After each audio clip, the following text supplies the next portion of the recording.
Okay, so here we are with the Soup Train Express. Use soup tins to hold down the track that I've glued.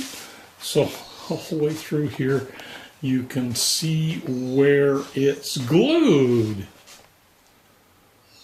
And you can see how messy it is when I'm doing all this work. I'll clean all that up before I do the next section.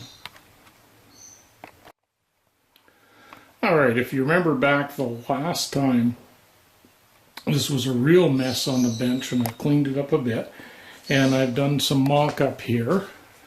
This is where in the last episode you would have seen the soup tin train going all the way around there.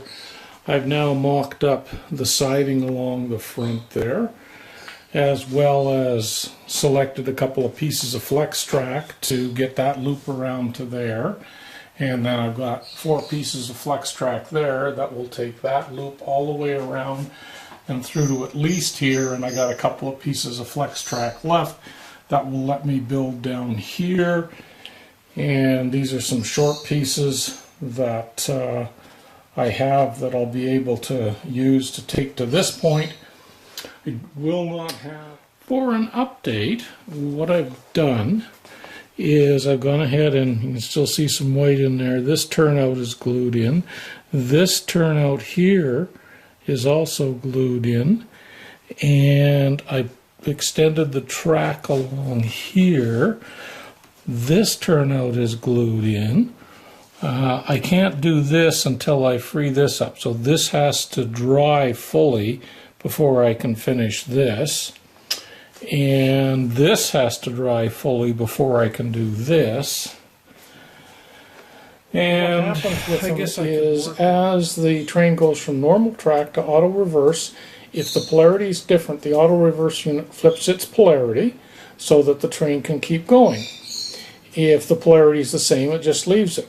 Now in our configuration, on either end of the auto reverse, the polarity is different. So when the train enters the auto reverse, it has to match, and now when it comes around and exits, polarity will be opposite, it has to flip. The implication is you can't have a train entering at the same time a train is exiting. The other issue is if you have metal wheels, you can't have a metal wheel set bridging the entry as it's bridging the exit. So that limits your train. And if you run passenger trains with lights like all the cattle units, they're great. Okay, this is the getup I now use if I'm working around super glue and have to be too close. I need a full respirator because I'm allergic to the fumes, and of course I want to be able to see, so I need this on as well. Anyway, I thought you might get a kick out of that. So this is something you've seen before. This is the entry-exit. The difference is I've now added this piece in here. So you can see that I've left that in there, but that's now firm. That's in there. These two guys go all the way along here. Need to add that in. This was the other piece that I added in and is now glued. So I got both loops. We do have a bit of an issue though with this one here. I'm going to try and zoom in and hope it focuses. If you look really close, this guy is a little bit shorter than this guy, about 1 millimeter, and I think it's enough of a gap that I'm going to have to do something about it. Okay, not the best shot. Let's see how this works. This is a razor blade, and if I put it in against this, it just about touches that track. And if I go to this one and put it in, there's enough room there that I can put this piece of plastic in there and still have a tiny bit of room. But so anyway, I thought, how can I fix this?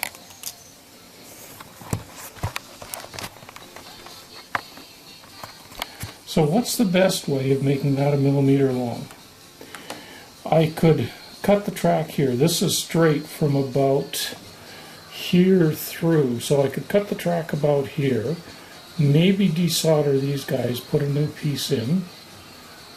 I could go all the way back and pull the whole thing out, but if I did that, I'd have to desolder there. But because this is all straight, I could just cut back to here and replace this whole thing. I don't want to replace on the corner because I'm going to get a kink. And then I got thinking, what if I just took this and super glued it on the end and shaped it? Then that's kind of like how I fill in my gaps. If you look here, you'll see there's a gap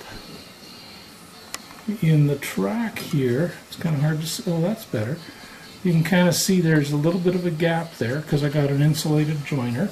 And then down here, what I've done is I've super glued in that little piece of plastic there and filed it and shaped it, and now it runs true on the inside of the rail. Just double checking there. Yeah, anyway, it runs true on the inside of the rail. And so if I do that here, the only concern I'd have is if maybe at some point it flipped off. But rather than try and rip up a bunch of rail, that's going to be my new plan. But in the meantime, this is how I glue these guys on. I start with the tar like this, reverse tape. And then I glue on this, and just put it on like that, stick that down. Now, before I do that, I'm going to put flux on there, but I can't do it with holding this with one hand. Anyway, I put flux on, then I put this down, I make sure these rails are as close as possible, and then I just solder it. And once I solder it and get solder on here, I press down on here just to make sure it's down nice, and then remelt all the solder along there. It flows underneath, and we end up with something that looks like. And then a final check with gauge to make sure that the tracks are engaged where I soldered. And we have 99% isopropyl alcohol, and we'll use that. I know you can't see much, but there's a piece of track that I just glued down there. Here's two of these that are in there with super glue. They're a small gap. There's an insulated joiner under there, but I put those in just to, I'll file them all down or cut them down. They'll be flush with the track, and then there'll be no bloop bloop. And over here with the problem, this is what I did. I took two pieces of styrene and super glued them on, and then I'm going to cut them down and shape the top and the inside and maybe a little outside, but mostly top and inside to follow the track profile and see if that cures my issue. And here's where I trimmed the pieces that I put into as part of the gap insulation. As I say, once the rail are painted, they'll never see that. And if we go around here, you can see tiny little white ones on there. Same kind of thing. I've put them in, and that should help to improve that gap. If not, I'll take them off and put bigger ones on.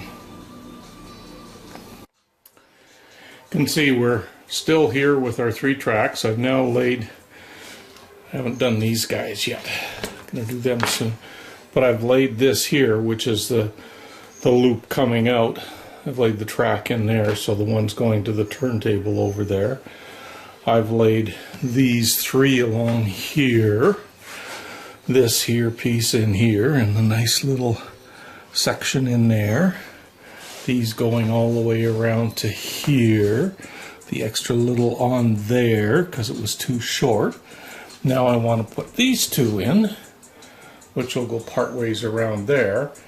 And my issue is it's going to be a corner, and I'm not quite sure how I'm going to do that, but I think what I'm going to do is I'm going to lay it, leave about the last 4 to 6 inches of the track unglued, so that I can then solder in the next piece of track and then continue it all around and then glue it down. At least that's what I'm thinking now. pins in place holding this next section of track. So I pinned it all. I've gone ahead and I've marked it here. There's some red ink there.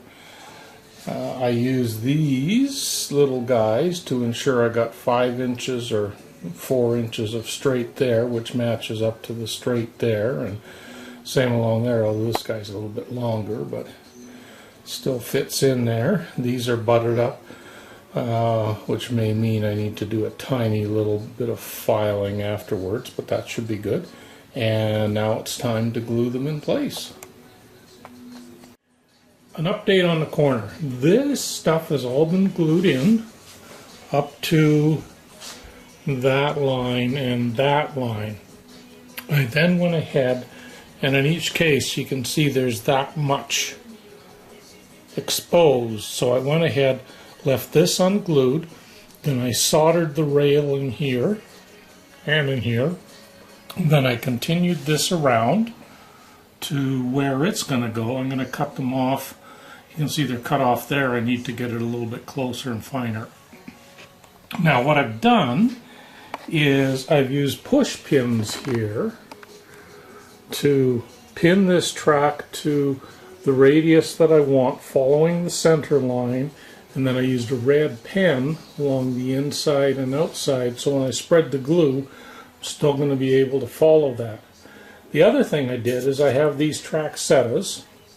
This one is an 18-inch, and this one is a, gotta look here, 15-inch? No, 16, I think. Anyway, what I did with these is I laid them around here to make sure that I was consistent. So you can see in this example it fits in here, fits in, comes in a little bit tight here, which means I'm just a little bit more than an 18-inch radius. And if I take it back here and do the, it's hard to do with these pins in now, but you can see, here I'll go back.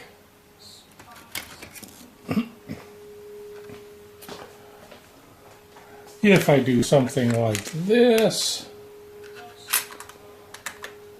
you can see it fits pretty well right in there. As I slide it around, you can see that's all fitting pretty good. Now if you look here, you'll see it doesn't quite fit. The 18-inch curves in a little bit, leaves a space there. That means the radius is a little more than 18 inches, which is just fine.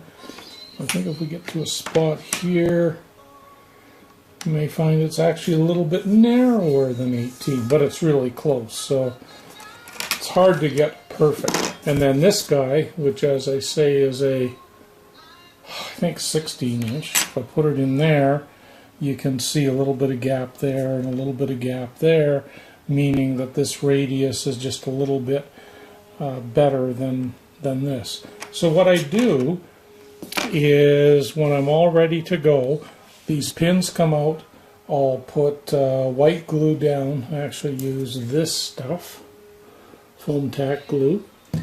That'll go down to here. And then underneath here, I'm going to put super glue. And then, in this case, because it's already soldered, I'll just lift it up, you know, like to about there, about an inch up or so. Smear the glue on underneath. I'll lay it down and be careful to not press this into the super glue to start. Position this all along its red line that you can see there. Make sure it all looks good. Use this guide to make sure it looks good. Use these guides, longer pieces, to make sure this is nice and straight, and then we'll press it down. I have a roller, so said roller, I can use to roll the track.